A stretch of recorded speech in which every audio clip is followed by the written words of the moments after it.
Dans la vidéo d'aujourd'hui, nous plongeons dans les 5 attaques d'animaux les plus stupides jamais filmées. D'un ivrogne qui a parié avec ses amis qu'il pouvait caresser un jaguar, à un enseignant qui pensait qu'en lançant une banane à un gorille, dos argenté, ils deviendraient amis. Mais d'abord, nous commençons au parc national de Yellowstone, où un homme a décidé de déranger un grizzly en train de manger. C'était le 18 juin 2016, et l'air au-dessus de Pelican Valley à Yellowstone portait une odeur résineuse aiguë des pins lodgepole. Au-delà, une grande silhouette se penchait bas sur une carcasse, prête à défendre sa proie des visiteurs imprudents.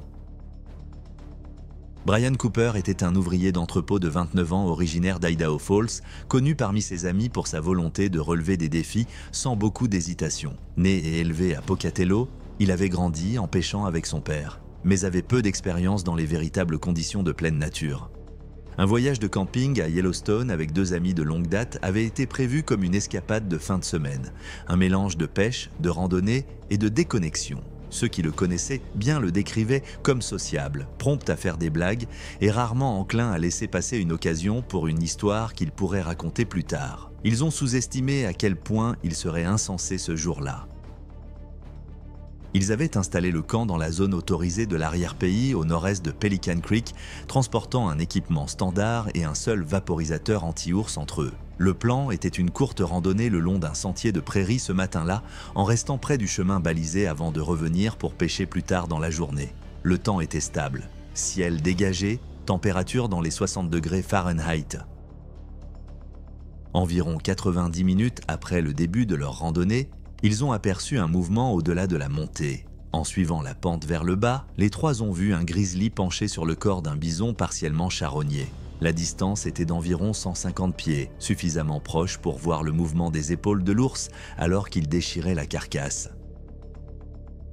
Les ours grizzly peuvent peser jusqu'à 1500 livres et courir à des vitesses de 35 miles par heure, plus vite que les sprinteurs olympiques. Leurs pattes massives sont équipées de griffes pouvant atteindre 4 pouces de long, capables d'éventrer une proie d'un seul coup. Leur force de morsure de plus de 1200 livres par pouce carré est suffisante pour écraser une boule de bowling.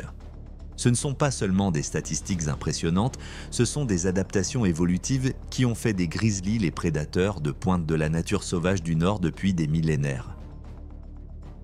Les prairies ouvertes s'étendent dans un bassin peu profond, entre des crêtes boisées. À leur gauche, un étroit drainage traçait une ligne vers la rivière. Il n'y avait pas de changement de vent, pas de couverture pour masquer le mouvement, juste de l'herbe ouverte. L'ours était un mâle adulte, pesant selon des estimations ultérieures entre 600 et 700 livres. Les grizzlies sont des omnivores de premier ordre, protecteurs de leur source de nourriture et connus pour réagir agressivement lorsqu'on s'approche à moins de 300 pieds d'une carcasse. Les avertissements affichés au début du sentier cette semaine-là avaient été explicites. Évitez les sites de carcasses, portez un spray anti-ours et reculez lentement si vous rencontrez un ours. Un des amis de Brian a murmuré qu'il devrait faire demi-tour, notant la taille et la proximité de l'animal. Brian s'avança à la place, laissant un téléphone à la main, le tenant haut et appelant vers l'ours d'un ton moqueur exagéré. Ses amis lui demandèrent d'arrêter, leur voix basse mais urgente. Il jeta un bref coup d'œil en arrière, souriant bêtement, puis continua.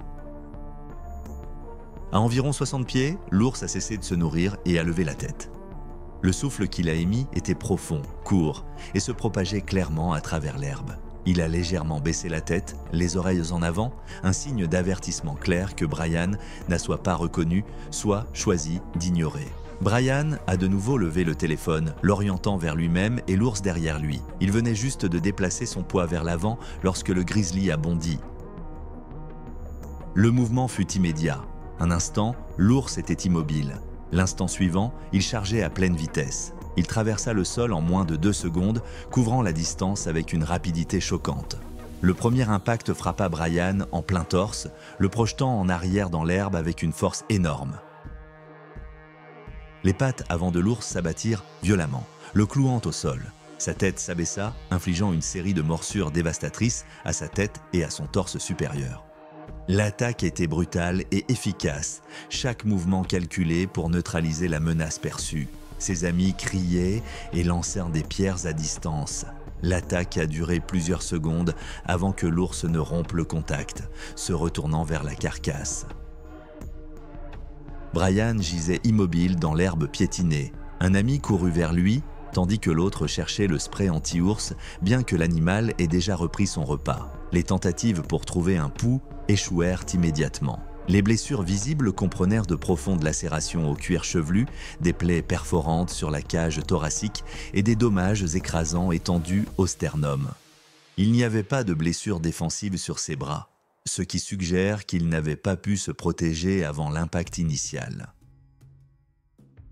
Les gardes forestiers sont arrivés en 40 minutes, ayant été alertés par un autre groupe de randonneurs qui avaient entendu les cris désespérés résonner à travers la vallée. Le site de la carcasse a été marqué et ensuite fermé pour le reste de la saison. Le grizzly n'a pas été traqué ni retiré car les responsables ont décidé qu'il avait agi de manière défensive typique en protégeant sa source de nourriture. Les funérailles de Brian ont eu lieu discrètement à Pocatello la semaine suivante. L'assistance était principalement composée de la famille et d'amis proches, sans présence médiatique. Le parc a installé des panneaux supplémentaires sur l'activité des ours à l'entrée du sentier de Pelican Valley dans le mois, incluant des avertissements explicites contre l'approche de la faune pour des photographies. Son téléphone a été retrouvé dans l'herbe à environ 3 mètres de l'endroit où il est tombé. L'écran était fissuré, mais l'appareil toujours fonctionnel. La dernière image était floue et chaotique. Le cadre à moitié rempli de son visage et de l'arc brun de l'épaule de l'ours en arrière-plan. Pourtant, même si la poursuite imprudente de Cooper pour obtenir la photo parfaite servait de leçon sur la stupidité, à des milliers de kilomètres de là, au Brésil, la vantardise d'un jeune homme ivre le conduirait à grimper dans l'enclos d'un jaguar. C'était le 14 septembre 2018 et l'air à Manaus était lourd de la chaleur de fin d'après-midi. L'entrée du zoo municipal, bordée de palmiers, bourdonnait du bruit sourd du trafic mêlé aux cris aigus des perroquets en cage. Alors que la foule se dispersait, un groupe de jeunes hommes titubait vers l'exposition des félins. Paulo Ferreira s'appuya contre la rambarde, inconscient de la bêtise qu'il venait de commettre. Paulo avait 22 ans, né et élevé à Manaus. Sans emploi depuis près d'1 an, il passait la plupart de son temps avec un cercle restreint de son quartier, partageant des heures entre les bars, les matchs de football improvisés et les sorties de pêche occasionnelles. Les habitants le connaissaient tout pour son côté impulsif, souvent perçu comme de l'humour parmi ses amis, mais frôlant l'imprudence lorsque l'alcool était impliqué. Il avait la réputation de faire des cascades stupides pour provoquer le rire ou prouver un point, invitant souvent quelqu'un à enregistrer le moment. Cet après-midi-là, lui et 4 autres avaient bu régulièrement depuis le déjeuner. Au moment où ils sont arrivés au zoo, les mouvements de Paulo avaient dit la coordination relâchée de l'ivresse. Épaules se balançant, gestes allongés. L'idée a commencé comme un commentaire en passant, un ami se souvenant d'une vidéo de quelqu'un nourrissant un lion. Paulo a immédiatement relevé les enjeux. Il toucherait un jaguar ici aujourd'hui et collecterait sans rayet de quiconque doutait de lui. Ses amis ont ri au début, jusqu'à ce qu'il commence à marcher vers l'enclos du jaguar. Les jaguars sont les plus grands félins des Amériques, pesant jusqu'à 250 livres et possédant la morsure la plus puissante de tous les grands félins. Leurs mâchoires massives peuvent exercer plus de 1500 livres par pouce carré, suffisamment pour écraser des carapaces de tortues et percer des crânes de crocodiles. Contrairement aux autres grands félins qui tuent par suffocation, les jaguars infligent une morsure écrasante conçue pour percer le crâne ou la carapace, tuant souvent leur proie instantanément avec une seule attaque dévastatrice à la tête ou au cou. L'habitat du jaguar était un enclos de terre et d'herbe, d'environ un demi-acre avec des troncs épars et une piscine peu profonde.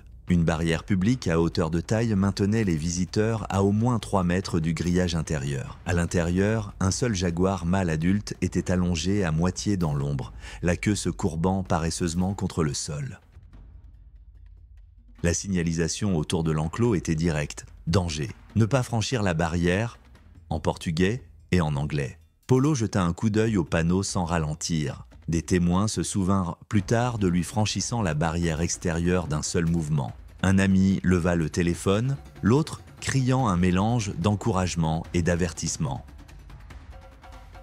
Depuis l'intérieur de l'enclos, le jaguar leva la tête. Ses oreilles se penchèrent en avant, son corps s'abaissant lentement au sol dans une position accroupie. C'était la posture de chasse classique d'un prédateur de sommet. Les muscles se tendirent, le poids se déplaça vers l'arrière-train, se préparant à une explosion de vitesse.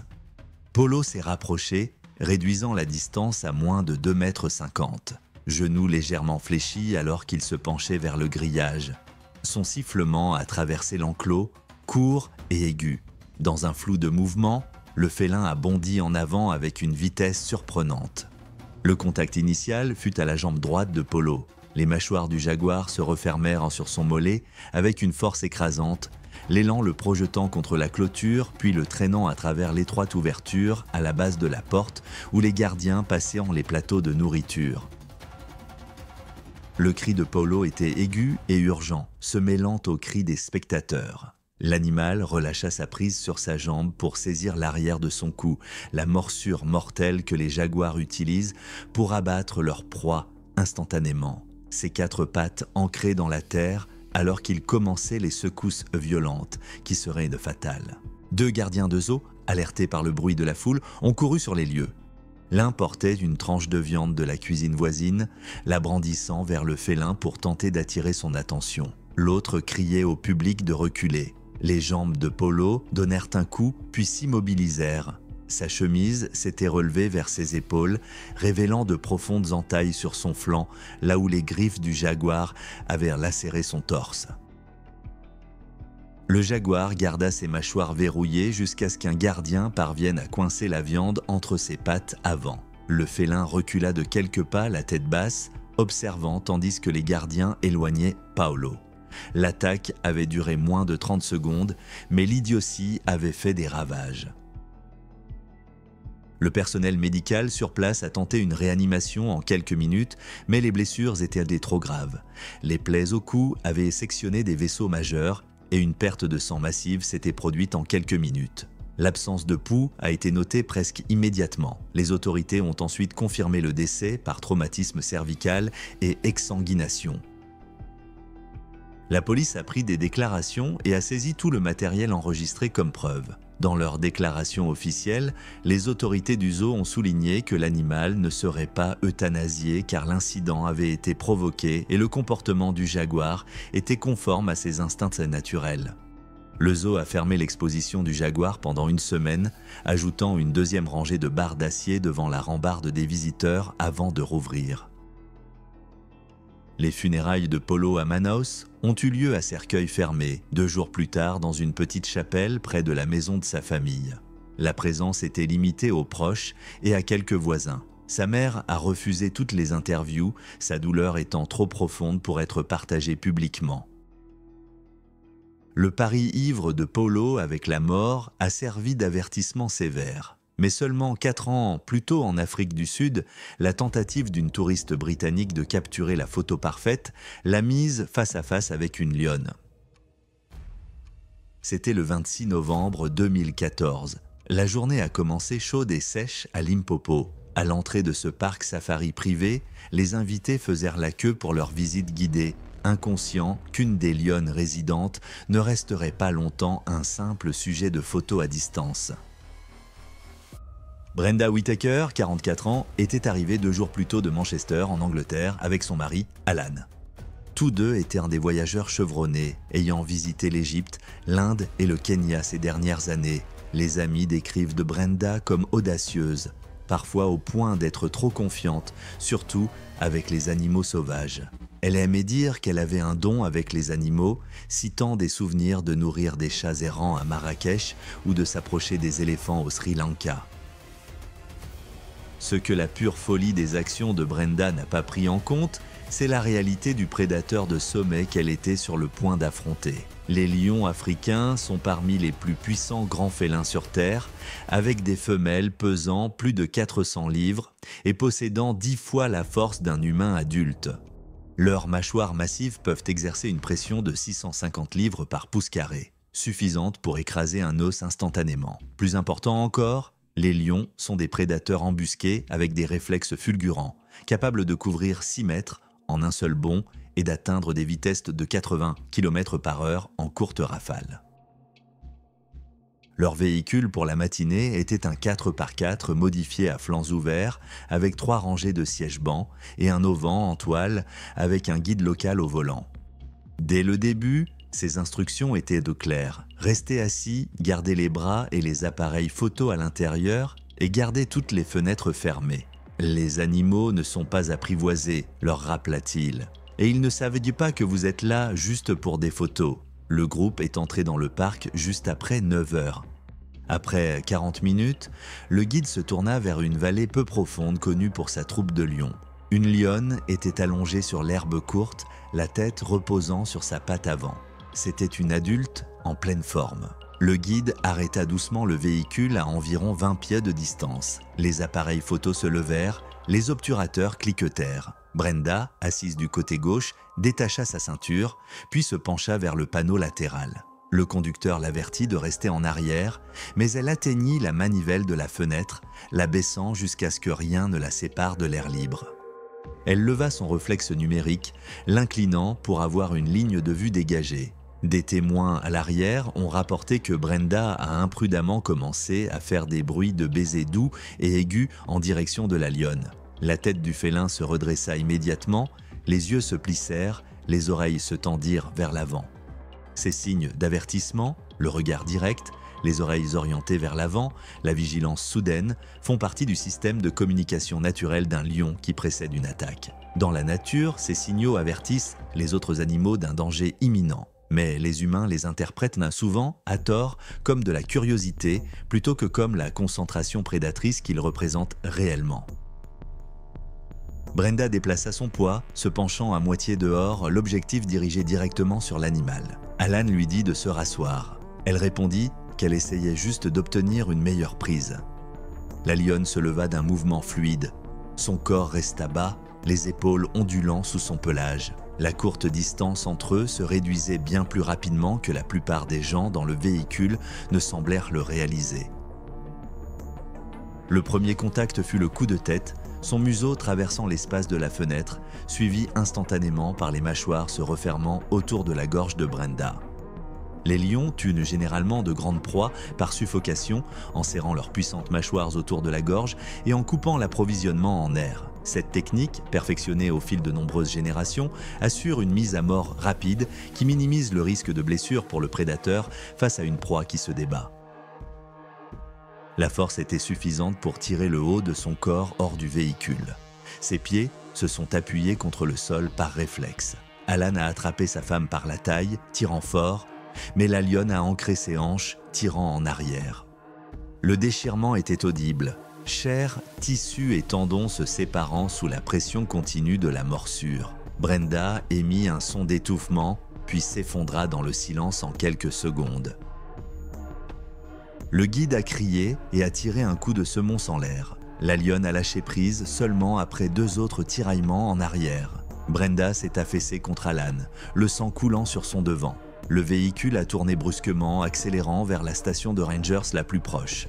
Un autre invité a appuyé une serviette sur la blessure, mais le saignement était catastrophique. Les minutes passèrent, et au moment où ils atteignirent la clinique du parc, elle ne réagissait plus. Une infirmière du personnel prononça le décès à 10h14. La direction du parc a appelé la police locale pour recueillir des déclarations et a sécurisé la scène. La lionne a été identifiée comme l'une des femelles dominantes de la troupe, connue pour éviter les véhicules sauf en cas de provocation. Les gardes forestiers ont souligné que son comportement correspondait à un réflexe prédateur naturel une fois que la frontière perçue entre l'humain et l'habitat était franchie. Elle n'a pas été euthanasiée et a continué à parcourir la réserve. Alan a choisi de faire incinérer sa femme en Afrique du Sud. Le processus a été géré discrètement sans cérémonie publique au parc et ses cendres ont été rapatriées à Manchester la semaine suivante. Les médias britanniques ont publié de brefs articles sur l'incident, faisant souvent référence à des attaques similaires dans d'autres parcs, mais sans publier de détails graphiques. La vallée où l'attaque a eu lieu fait toujours partie du circuit d'observation des lions, mais le guide qui conduisait ce matin-là a depuis quitté le parc. Bien que le mépris de Brenda pour les protocoles de sécurité soit devenu un exemple de rencontre fatale avec un prédateur, loin en Ouganda, l'acte de gentillesse ignorant d'un enseignant déclencherait la rage explosive d'un dos argenté de 400 livres. C'était le 8 avril 2013 et la forêt du parc national de Kibale en Ouganda cachait plus que de la brume et le chant des oiseaux. Sous la canopée dégoulinante, un gorille d'os argenté, du genre qui peut écraser un os d'une seule morsure, allait, avant la fin de la journée, tourner sa puissance brute contre un humain. Samuel Pride était un enseignant d'anglais de 31 ans originaire de Calgary, au Canada, qui faisait du bénévolat dans une école rurale près de Fort Portal depuis 6 mois. Il était venu en Ouganda pour acquérir de l'expérience de vie avant de s'engager dans des études supérieures chez lui. Ses collègues se souvenirent de lui comme énergique, drôle et parfois impulsif. Lorsqu'il a appris que des randonnées guidées pour voir des chimpanzés sauvages et des groupes de gorilles habitués étaient proposés à Kibale, il a réservé une place immédiatement, impatient de revenir avec des histoires pour ses élèves. Les gorillas des montagnes sont parmi les primates les plus forts de la planète, avec des mâles adultes pesant jusqu'à 440 livres et possédant la force de 10 humains adultes. Leurs bras massifs s'étendent sur 8 pieds et leur force de morsure dépasse 1300 livres par pouce carré, suffisante pour écraser un os instantanément. Bien qu'habitués à la présence humaine, ces animaux conservent tous leurs instincts sauvages et leur comportement territorial. La charge d'un dos argenté peut couvrir 25 pieds en moins de 2 secondes et leur démonstration de dominance implique souvent une violence mettant la vie en danger. Ce matin-là, Samuel a rejoint 7 autres visiteurs au siège du parc. Leur guide, un pisteur expérimenté nommé Moïse, a donné le briefing de sécurité standard sur le maintien d'une distance minimale de 23 pieds des gorilles, parler à voix basse, éviter le contact visuel avec les dos argentés et surtout, ne jamais nourrir ou tenter de toucher la faune. Moses a expliqué que l'interdiction de nourrir n'était pas seulement pour prévenir l'agressivité, mais aussi pour empêcher la transmission de maladies humaines. Samuel acquiesça et signa la décharge avec le reste du groupe, mais avoua plus tard à un autre visiteur qu'il pensait que les règles étaient davantage pour les touristes citadins qui paniquaient trop facilement. La randonnée a commencé en milieu de matinée, le sol de la forêt était jonché de fruits à moitié mâchés et de crottes fraîches, signe que les gorilles étaient à l'approche. En 40 minutes, le groupe a rencontré une petite unité familiale se reposant dans une clairière. Au centre se trouvait le dos argenté, massif, à la poitrine large, avec le soleil reflétant sur la fourrure gris argentée de son dos. Il observait le groupe avec une immobilité délibérée, ses yeux sombres, calmes, mais évaluateurs. Les randonneurs formaient un demi-cercle lâche, les appareils photo cliquetant doucement. Moïse leur rappela à voix basse de garder leur distance. Samuel se tenait vers l'avant, son sac à dos de jour pendu lâchement sur une épaule. Puis, dans un geste que l'on ne pouvait qualifier que d'incroyablement stupide, il a ouvert son sac et sorti une banane mûre, comme si le briefing de sécurité explicite quelques minutes plus tôt n'avait été qu'un bruit de fond facultatif. Alors que les autres se concentraient sur la photographie d'un jeune grimpant à un arbre voisin, Samuel semblait déterminé à ignorer tous les avertissements qu'il avait reçus. Un témoin a plus tard rappelé que Samuel souriait avant de lancer le fruit sous la main vers le dos argenté. Il est tombé court, roulant une fois sur la litière de feuilles. La réaction fut instantanée. Le dos argenté s'élança en avant dans une charge basse, poitrine en avant, émettant un rugissement profond et guttural. La plupart du groupe recula instinctivement, mais Samuel resta figé, les mains à moitié levées dans un geste futile de reddition. Le gorille réduisit la distance en moins de 2 secondes. D'un bras massif, il saisit Samuel par le haut du bras, sa prise écrasant os et muscles. D'un seul mouvement, il le jeta au sol comme s'il écartait une branche. Avant que Samuel ne puisse se relever, le dos argenté lui asséna un coup de pied sur la poitrine. Le dos argenté planta alors ses dents dans l'épaule gauche de Samuel avant de le traîner sur plusieurs mètres vers les sous-bois. Ses vocalisations étaient de courts grognements explosifs, des avertissements au reste du groupe de ne pas intervenir. Moïse et l'autre garde ont réagi en produisant des feuilles de céleri sauvage, les secouant tout en émettant de doux sons de ululement. Une technique de distraction parfois efficace avec les gorilles habitués. Quand le dos argenté a hésité, Moïse a jeté les feuilles sur le côté, créant un espace entre le gorille et Samuel. Après quelques secondes tendues, le dos argenté a relâché sa prise et s'est retiré vers le reste de son groupe, reprenant son immobilité vigilante comme si rien ne s'était passé. Samuel restait immobile, sa chemise en lambeaux, son épaule saignant abondamment. Sa respiration était faible, ses lèvres pâles à cause de la perte de sang. La station de Rangers la plus proche était à près d'1 heure de marche et il n'y avait pas d'accès routier pour les véhicules dans cette partie du parc. Le groupe improvisa une civière avec des branches et des vestes, mais 21 minutes après l'attaque, Samuel perdit connaissance à cause d'une perte de sang massive et d'un traumatisme interne. Malgré la pression continue sur ses blessures pendant le trajet désespéré de retour, Samuel fut déclaré mort par le personnel médical du parc à son arrivée. L'autorité de la faune sauvage de l'Ouganda a mené un bref examen interne concluant que l'attaque était une conséquence directe d'un comportement alimentaire en violation des instructions de briefing et de la politique du parc. Le dos argenté avait agi dans les limites normales de la défense territoriale lorsqu'il a été approché avec de la nourriture inconnue. Le corps de Samuel a été transporté à Kampala pour être rapatrié au Canada. Sa famille a refusé les interviews, demandant de la confidentialité. À l'école où il avait enseigné, le personnel local et les élèves ont organisé une petite cérémonie commémorative. Le parc a choisi de ne pas publier de communiqué de presse public, craignant que la couverture d'une rencontre mortelle avec un gorille ne détourne l'écotourisme, une source majeure de revenus pour les communautés environnantes.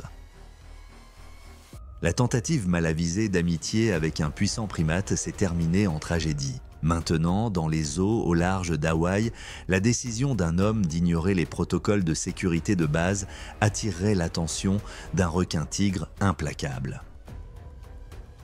C'était le 17 juillet 2016. Il faisait clair et chaud sur Oahu. La température de l'eau en été avoisinait les 80 degrés Fahrenheit, idéale pour les nageurs et les plongeurs, mais aussi des conditions idéales pour les requins, qui patrouillent souvent les bords plus profonds du récif à cette période de l'année. Jason Tully était un homme à tout faire de 27 ans basé à Honolulu, connu parmi ses amis pour être compétent dans l'eau, mais plus comme un plongeur amateur que comme un chasseur expérimenté. Ce week-end-là, il a accepté de rejoindre 2 amis, tous 2 pêcheurs sous-marins expérimentés, pour une plongée l'après-midi au large de la côte au vent. Le plan était décontracté, nager depuis une petite crique, attraper quelques poissons pour le dîner et revenir avant le coucher du soleil. Les hommes se sont rencontrés à la plage vers 13 h, préparant l'équipement à l'ombre des arbres de bois de fer. Jason a emprunté un fusil harpon court à l'un des autres, ainsi qu'un sac en filet destiné à stocker les poissons pendant la plongée. En vérifiant l'équipement, un ami nommé Kaleo a rappelé à Jason une pratique de sécurité standard. Gardez votre sac de capture dans le bateau ou faites-le flotter bien loin de votre corps.